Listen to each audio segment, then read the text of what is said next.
O que leva as pessoas a votar por partidos mais à esquerda ou mais à direita?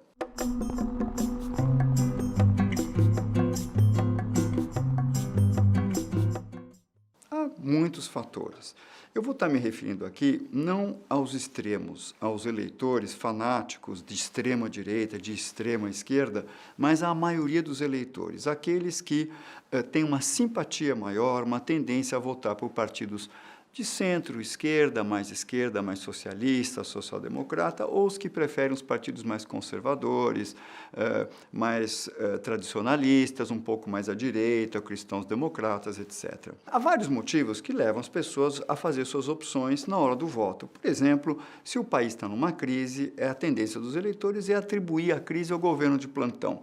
E o governo de oposição vai ter uma chance melhor, dependendo de ser mais de esquerda, mais de direita. Outro fator importante é se houve, durante muito tempo, um governo de uma direção ou de outra que acabou sendo corrupto ou negligente ou incompetente e, digamos assim, se queimou com a população e, junto com aquele governo, a ideologia que ele abraça se queimou durante um tempo. Então, as pessoas vão sair mais da esquerda ou mais da direita e voltar para outro partido. Mas o que as pesquisas em psicologia e neurociências têm mostrado é que, independente dessas circunstâncias e de raciocínios econômicos, etc., as pessoas têm uma simpatia visceral, praticamente genética, por partidos mais à esquerda ou mais à direita, né? E sobre isso fizeram pesquisas muito elucidativas. Uma primeira pesquisa feita por Jonathan Haidt e trabalhando com 5 continentes diferentes e países e culturas diferentes, deu sempre o mesmo resultado e é baseado em psicologia evolutiva, psicologia animal e em psicologia social. E o resultado mostra o seguinte: as pessoas têm uma preferência, uma simpatia que deriva de 5 fontes diferentes. A primeira fonte é a noção que a pessoa tem de compaixão. Imagina uma vida tribal, isso também tem psicologia animal, você vê uma criança precisando de ajuda, uma pessoa ferida, um idoso, a tendência a ir lá ajudar. E junto com essa tendência à compaixão, vem como polaridade, eventualmente, o ódio àquele que causou esse mal, que feriu o outro, etc. Uma segunda fonte de moralidade, emoções e opções é a polaridade ligada à justiça, não é? As pessoas, inclusive animais, macacos, reagem muito mal à injustiça. Imagina numa tribo, uma cooperação, por que eu vou me esforçar em preparar flechas, por exemplo, para os caçadores caçarem depois lá na minha tribo, se eu depois não recebo um quinhão adequado de comida, ou de atenção, ou de prestígio?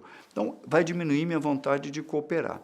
E a justiça ela pode ser entendida como cada um merece aquilo que produziu, uma meritocracia pelo resultado, ou cada um merece aquilo que foi o seu esforço, a sua dedicação, que é um outro jeito de pensar a justiça. Uma terceira fonte, então eu falei na compaixão e na justiça, reciprocidade. Uma terceira fonte de moralidade, de empenho, é a questão do pertencimento, a questão da identidade. É uma tendência em animais e seres humanos a se agrupar, não é? Em tribos, em grupos. Eu sou palmeirense, eu sou fluminense, nós somos brancos, negros, somos os velhos, os jovens, os hackers, somos de direita, de esquerda, né? Ou nossa tribo, ou somos cristãos. Essa tendência a formar uma identidade, ela pode se polarizar no sentido de odiar ou rejeitar o outro grupo e querer não ter contato com outro grupo. Ou pode se polarizar com a curiosidade. O forasteiro, além de ser fonte de temor, também é fonte de curiosidade, às vezes até de tesão do diferente, né, que me excita e me leva a buscar, né, o diferente. Uma quarta polaridade muito importante, então eu falei em compaixão, eu falei no senso de justiça e na identidade.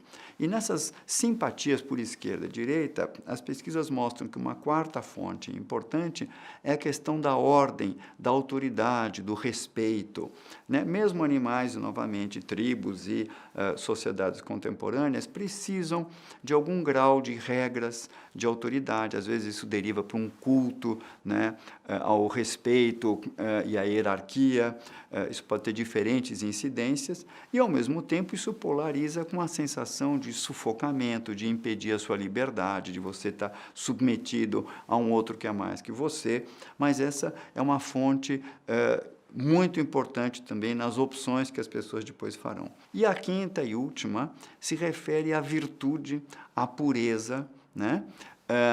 Que está ligado, por exemplo, nas tribos você tem tabus, você não pode comer uma certa comida, fazer sexo de certa maneira, ou com certas pessoas, ou ter certas práticas. Nas sociedades também você tem a ideia da restrição, da autocontenção, ou a ideia, não é, de eliminar tabus, a ideia de experimentação, de maior liberdade, talvez de orgias, de promiscuidade, de alimentação desenfreada, do hedonismo, da curtição, ou o contrário, não é? Essas polaridades, como é que elas vão incidir? O que as pesquisas mostraram nesses 5 continentes? Que os eleitores mais à esquerda, eles costumam priorizar a ideia da compaixão, da justiça social, da ajuda do governo que protege os fracos, dos subsídios, etc., e muito a questão da justiça como algo não ligado por merecer em função do que você produziu, mas merecer em função do seu empenho, não é? Enquanto que a questão da autoridade é vista por esses eleitores, em geral, como algo que pode levar a hierarquias rígidas, ao desprestígio dos grupos que estão abaixo nessas hierarquias, e como algo negativo. Também a questão do pertencimento, a questão de formar grupos. Novamente, aí, os eleitores mais à esquerda gostam da diversidade, de ter raças diferentes, preferências sexuais, orientações sexuais diferentes, do colorido, do cosmopolita, enquanto os eleitores mais à direita têm uma outra percepção disso. E, finalmente, a questão da virtude, do comedimento, é percebido por os eleitores mais à esquerda como um sufocamento da experimentação, da inovação, da ruptura com usos e costumes, etc. O que acontece com os eleitores mais conservadores, mais cristãos-democratas ou mais à direita? Eles têm uma inversão em relação a essa escala. Eles enxergam como muito importante a identidade, estamos entre nós, formamos o nosso grupo, e eles até aceitam, eventualmente, conviver com o diferente, mas não se sentem confortáveis em integrar o diferente, né? E, de fato, compartilhar muito com o diferente, ainda que admitam que o diferente tenha direito a existir, a votar, etc.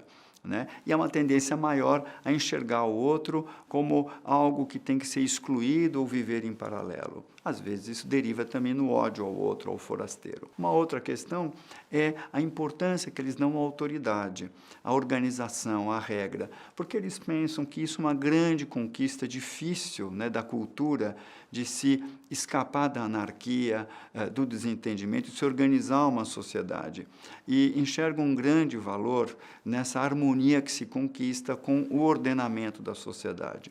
A questão da virtude também é percebido por eles como muito perigoso você abrir mão dos tabus, das regras, da santidade, da pureza e aceitar coisas que são devassas, que são promíscuas, que é o hedonismo desabregado, as orgias, a infidelidade, romper com usos e costumes, porque tem o temor de que isso leve à decadência e desagregação social e ao caos e a grandes problemas sociais. A percepção dos eleitores mais à direita com relação à compaixão, ela é também importante, mas é mais restrita à compaixão dentro do seu próprio grupo, não é? E ela tem nessa escala um outro nível de prioridade. E a justiça, como mencionei, é percebida mais como uma meritocracia.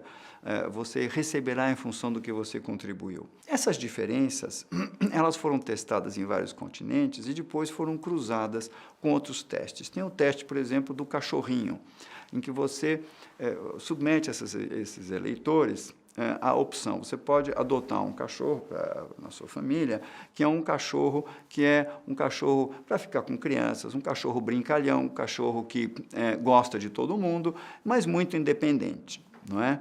Ou você pode adotar um cachorro que é quase um cão de guarda, um cachorro leal à sua família, um cachorro que vai proteger a sua família e que obedece.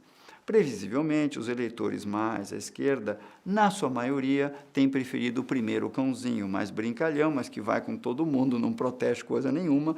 E os eleitores mais à direita, os estudos mostram que eles sistematicamente optam pelo cachorro leal, né, questão da lealdade ao grupo, ao clã, e mais hostil um pouco aos outros, mais ligado à proteção, aos perigos do mundo. Ligado a isso, há um teste que se fez também de correlação em neurociências e com neuroimagem. Tem uma área do cérebro que é a amígdala, que é uma área ligada à percepção do perigo, ao medo e à proteção ao medo. E se olhou, se verificou que os eleitores mais à direita têm uma área da amígdala, uma amígdala mais desenvolvida, maior, não é? Enquanto os eleitores de esquerda têm uma amígdala menor, são mais relaxados, têm menos medo e menos reação intensa à ameaça, e interpretação da ameaça é mais variada, mais frouxa. O que ajuda também a explicar que o medo tem um papel importante nessas simpatias e antipatias que nós fazemos nas opções. E, finalmente, se fez testes, que é o teste do nojo, submetendo pessoas a cheiros desagradáveis, a aparências desagradáveis, e a reação intensa dos eleitores de direita ou mais à direita é superior às dos de esquerda com relação à rejeição aos odores ruins, ao nojo e a coisas novas, meio gosmentas, esquisitas, etc. O que isso nos leva a concluir? Que, ainda que você vote num partido contrário às suas simpatias, porque você achou que no seu país o governo da sua simpatia, que seria mais à esquerda, foi corrupto e ineficiente, não significa que essa simpatia não exista. A sua simpatia é uma coisa, o seu voto é outra. O que mais isso nos mostra? Isso nos mostra que esses repertórios, ambos, mais à direita, mais à esquerda, são fundamentais para a sociedade. Há momentos em que os grupos de animais ou tribos vão sobreviver privilegiando essas tendências mais à direita, mais conservadoras. Elas aqui vão salvar a tribo, uma certa autoridade, uma certa virtude, uma certa coesão. E há momentos em que essa tribo vai progredir, vai florescer, porque vai privilegiar uma cooperação baseada mais na compaixão, baseada mais numa reciprocidade por empenho, etc. Mesmo quando você discute economia, você vai ter prêmio Nobel com grande capacidade argumentativa e economia, usando cálculos, matemática, etc., com modelos mais à esquerda ou mais à direita. A conclusão é, ambos os modelos são importantes, se alternam e fazem sentido. Talvez a sua opção vá se guiar por outras experiências e o ciclo de vida em que você está. Mas percebendo essas coisas, as pessoas costumam ter uma relação com o outro que tem uma outra visão, como o seu eventual adversário com o qual você tem divergências, mas não necessariamente você precisa enxergá-lo como seu inimigo e nem demonizá-lo. Gostou desse vídeo? Então aproveite, porque tem muita coisa boa te esperando aqui. Inscreva-se!